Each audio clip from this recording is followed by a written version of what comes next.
Hai semua, kenalin, nama gue Helmalia Putri. Pernah gak sih kalian mikir seberapa pentingnya pendidikan untuk kita remaja sekarang ini? Terus, ngapain juga sih kita belajar pada akhirnya akan lupa? And buat apa pendidikan itu sebenarnya? Untuk menambah wawasan kita bersama, di podcast kali ini gue akan membahas tentang tokoh pendidikan di Indonesia, yaitu Raden Adjeng Kartini. Nah, sebelum ke pembahasannya, kita bahas dikit nih tentang orangnya. Raden Adjeng Kartini ini berasal dari kalangan priyayi atau kelas bangsawan Jawa. Raden Adjeng Kartini, atau sebenarnya lebih tepat Raden Ayu Kartini, adalah seorang tokoh Jawa dan pahlawan nasional Indonesia. Kartini dikenal sebagai pelopor perempuan pribumi Nusantara. Raden Adjeng Kartini ini lahir pada 21 April 1879 di Jepara, Hindia Belanda pada saat itu, dan wafat pada 17 September 1904, umur 25 tahun di Rembang, Hindia Belanda. Nah teman-teman, ini nih yang kita tunggu-tunggu.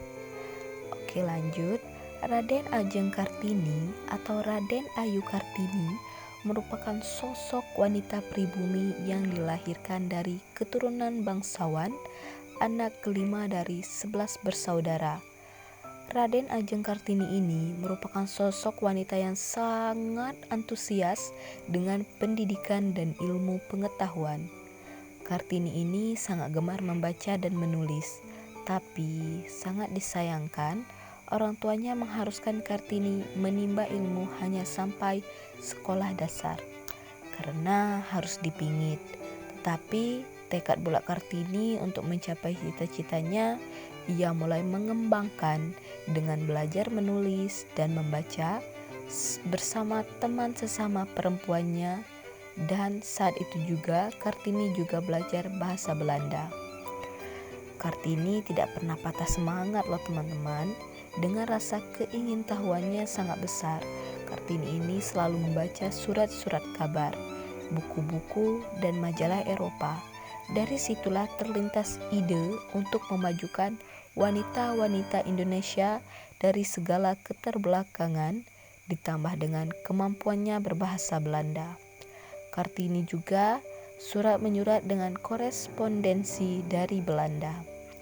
Sempat terjadi surat menyurat antara Kartini dan Mr. J.H. Abendanon untuk pengajuan beasiswa di negeri Belanda. Tetapi semua itu tidak pernah terjadi dikarenakan Kartini harus menikah pada 12 November 1903 dengan Raden Adipati Djoyo-Diningrat yang pernah menikah 3 kali. Bisa dibayangin gak sih, Raden Adjeng Kartini, sosok anak gadis yang menikah dengan laki-laki yang udah 3 kali menikah.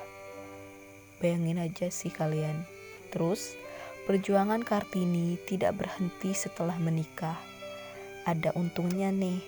Beruntungnya, Kartini memiliki suami yang selalu mendukung akan cita-citanya untuk memperjuangkan pendidikan dan martabat kaum perempuan. Dari situlah Kartini mulai memperjuangkannya untuk didirikan Sekolah Kartini pada tahun 1912 di Semarang. Pendirian sekolah wanita tersebut berlanjut di Surabaya, Yogyakarta, Malang, Madiun, Cirebon. Sekolah Kartini didirikan oleh Yayasan Kartini. Adapun Yayasan Kartini sendiri didirikan oleh keluarga Pandipenter dan tokoh politik etis. Tapi sangat disayangkan, Kartini meninggal selang beberapa hari setelah melahirkan anak pertama bernama R.M. Sosalid pada 17 September 1904. Tepatnya 4 hari setelah kelahiran R.M. Sosalid. Saat itu usia Kartini masih relatif muda di usia 25 tahun. Setelah kematian Kartini, seorang Menteri Kebudayaan, Agama, dan Kerajinan Hindia Belanda, Mr. J.H.A. Bendanon, mulai membukukan surat menyurat Kartini dengan teman-temannya di Eropa dengan judul Door Duisternis tot Licht, yang artinya habis gelap terbitlah terang. Raden Ajeng Kartini sendiri adalah pahlawan yang mengambil tempat tersendiri di hati kita dengan segala cita-cita, tekad, dan perbuatannya.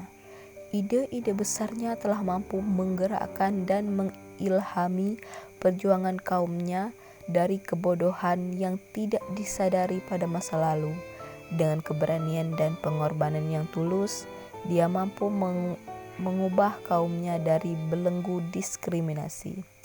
Riset dan analisa oleh Eko Setiawan, penghargaan tanggal 2 Mei 1964 yang menetapkan Kartini sebagai pahlawan kemerdekaan setiap tanggal 21 April untuk diperingati setiap tahun sebagai hari besar yang kemudian dikenal sebagai Hari Kartini.